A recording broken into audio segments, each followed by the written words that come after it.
I'm Nick Offenkamp, and this is the Realtor Gone Rogue podcast edition. Today I'm reading an article I wrote called The Pre-Market Arms Race. This was originally published on the Realtor Gone Rogue Substack, March 20th, 2026. Lots of big headlines in the real estate industry this past couple of weeks.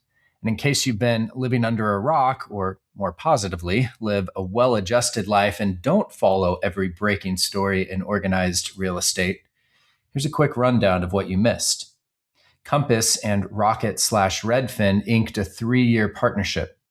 Compass coming soon listings now appear on Redfin, with private exclusives soon to follow. And Rocket Mortgage becomes the preferred lender for Compass and its brands. Quite the about face from Redfin, who just 5 minutes ago was pledging to ban private listings in the interest of a fair, transparent marketplace. Then, Howard Hanna announced Hanna List, an internal listing platform that lets agents market listings within the brokerage before broader MLS distribution.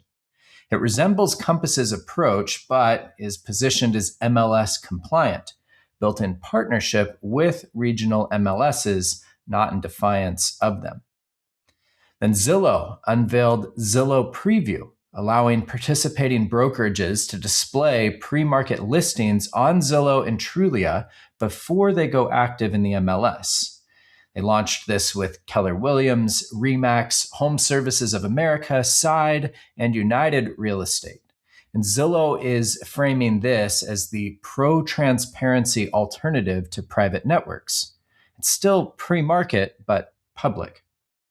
And EXP announced a non-exclusive syndication deal to push coming soon listings to Realtor.com, Homes.com, and ComeHome.com, to which I said, come again? Unlike the other deals, any portal that wants EXP listings can have them on equal terms. And the kicker, Compass dropped its lawsuit against Zillow. This is the same lawsuit that named Redfin as a co-conspirator. So in a matter of weeks, Compass went from suing Zillow and Redfin to partnering with the latter and publicly thanking the former. Apparently, it is a very thin line between enemies and friends. Now, if you're an everyday homebuyer or seller and you've somehow made it this far without your eyes or ears glazing over, well, most of this probably just sounds like noise. Why should you care about what Compass or Zillow or EXP are doing behind the curtain? Even for most agents, these announcements are being made at an altitude so far above the sphere where you actually operate day to day that it can all feel like a distraction from getting another home under contract. But this stuff matters. These aren't just milquetoast PR campaigns. These are strategic moves by the largest forces within real estate in a massive battle to define the future of the industry. What's happening right now could reshape how homes are bought and sold for decades. So it's worth thinking carefully about the trajectory these announcements signal and asking, what's the path we truly want to follow? There's no neutral ground anymore. These decisions are being made right now, and if consumers and agents don't pay attention, the system will be shaped around them before they ever had a say. So why is this happening? Well, before I get into what concerns me about all of this, let me say, I get it. And I am sympathetic to what these giant companies are doing. The real estate brokerage business is brutal.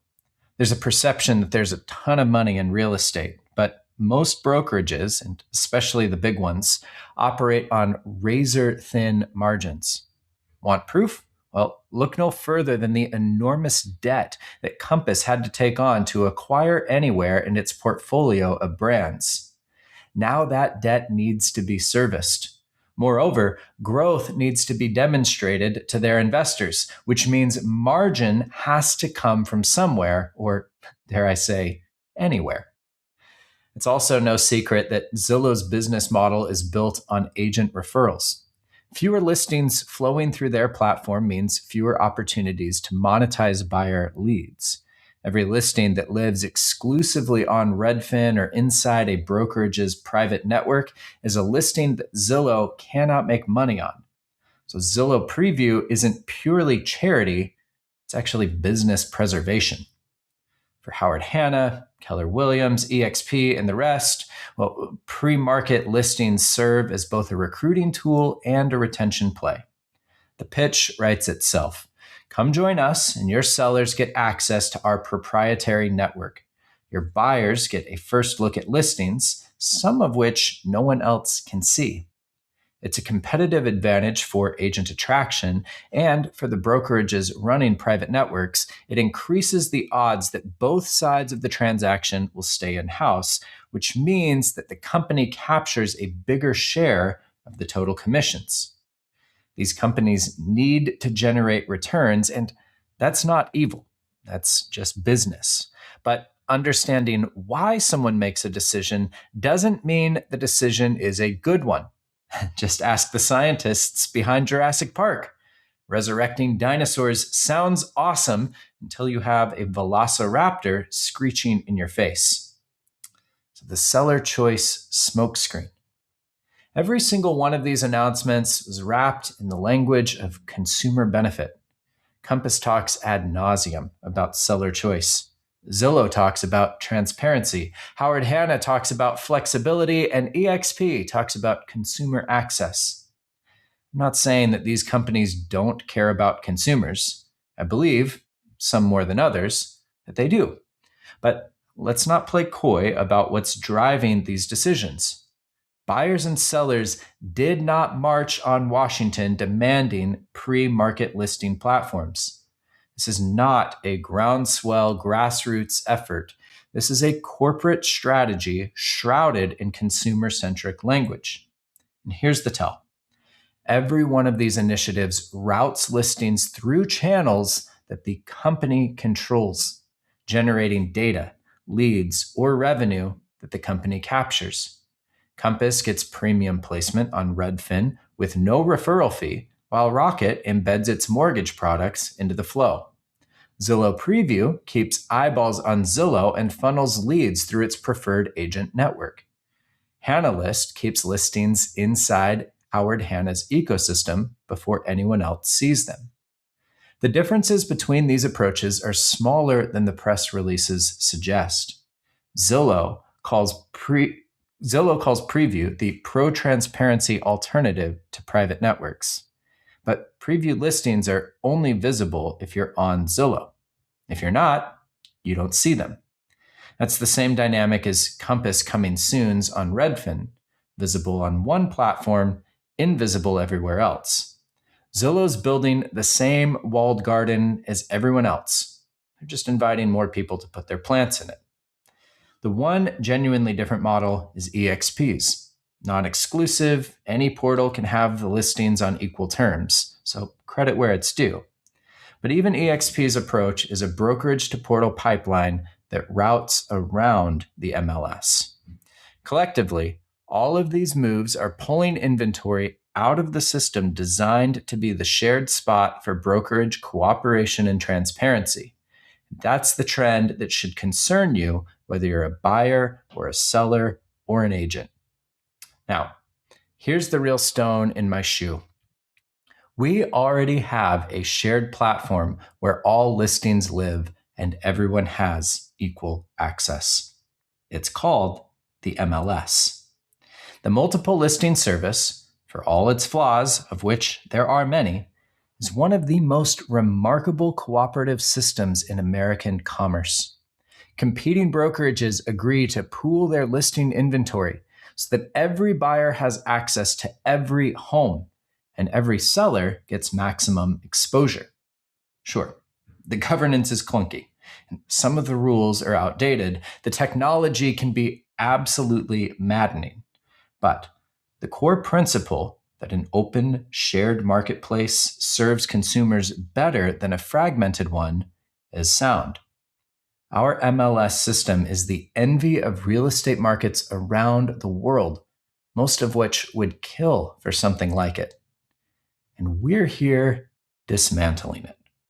Not all at once, not with a single explosive implosion, but incrementally, deal by deal, partnership by partnership, private network by private network. We are building a world where listing data lives in a dozen different silos controlled by a handful of powerful companies, each with its own rules, its own incentives, and its own cut of the transaction. I'm not arguing that the MLS is sacred or that its rules should be immune from scrutiny. The DOJ has raised legitimate questions about whether parts of the MLS structure function as restraints on trade. Some MLS rules absolutely need revision. Clear cooperation has been enforced unevenly and has real costs for some sellers. These are all fair criticisms. But there is a Grand Canyon-sized difference between reforming a fully functioning, universally adopted cooperative system and abandoning it for a dozen competing proprietary ones. Again, look at the trajectory, even of the past few weeks. Every significant move is away from existing MLSs. Is that really the direction we want to keep going? I don't. For real. I'm working with a buyer client right now, and there is a low-grade anxiety I didn't used to have. Am I actually showing him everything? I used to be able to say yes with confidence. The MLS was the MLS. If it was for sale, it was there. But now I find myself wondering whether a coming soon hit Redfin tonight, and I have no idea that it exists. And if my client finds something that I missed, not because I wasn't diligent, but because the system is now designed to keep certain listings out of my view, well, that doesn't just undermine my credibility. It undermines the entire premise of buyer representation, that your agent is your eyes on the entire market. But what about sellers who actually want privacy? Fair point. Some sellers genuinely benefit from keeping a listing private. Sensitive family situations, celebrity sellers, estate sales where the family needs time, I grant that. Not every home needs to hit the MLS on day one. But here's what that argument conveniently ignores. Privacy has a cost. And if you choose to limit who sees your home, you are choosing a smaller buyer pool. That's a trade-off, and it's one a seller should be fully informed about and willing to accept. What Compass's three-phase marketing strategy does is try to eliminate that trade-off. Keep the listing private to build exclusivity, then go public a few weeks later and get the full market anyway. That's having your cake and eating it too.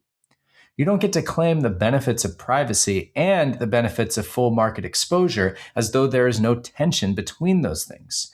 There is, and the person who pays the price for that tension is usually the buyer who never got to see the home when it was in the private phase, or the seller who accepted an offer from a smaller pool without knowing what the full market would have brought. Then there's the AI objection. I can already hear the rebuttal from the tech-forward crowd. None of this matters. In a couple years, AI tools will scrape every listing site and aggregate everything for buyers. It won't matter where the inventory lives because AI is going to find it all. Maybe, eventually, but private means private, right? So if Compass private exclusives aren't publicly accessible, an AI can't scrape what it can't see. And even if an AI tool can technically surface everything, the consumer still has to trust that it found everything. And in a world with one shared database, that's an easy promise to keep. But in a fragmented world with inventory scattered across private networks, portal-specific feeds, and brokerage-controlled platforms, good luck. The MLS's value was never merely aggregation. It was the guarantee of completeness. And honestly, the AI will fix it argument is the tech industry's version of someone else will clean this up. It's a rationalization for breaking something now and assuming that future tools will paper over the damage. But that's not a strategy. That's giving a bad system an overly simplistic pass. So 20 years from now, here's what I just keep coming back to. I can see it so clearly. 20 years from now, after a generation of buyers and agents have spent their careers navigating a balkanized mess of competing listing platforms, private networks, and portal-specific inventory, someone is going to stand up at an industry conference and say, I have a proposal that will revolutionize the customer experience and reduce friction for real estate professionals nationwide. I call it the multiple listing service, a place where every listing lives, where every buyer and agent has equal access, where brokerages compete on service and expertise instead of who controls the data. The room will erupt in applause like it's the most brilliant idea anyone's ever had.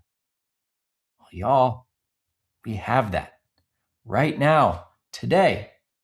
Yes, it may need work, but not a wrecking ball. Fix the governance, modernize the technology, give sellers more flexibility within the system, but don't let a handful of companies dismantle the one thing in this industry that was actually built for everyone. If you've enjoyed this and want to support the work, check out the link in the show notes that will take you to the original article. Please consider becoming a paid subscriber to Realtor Gone Rogue.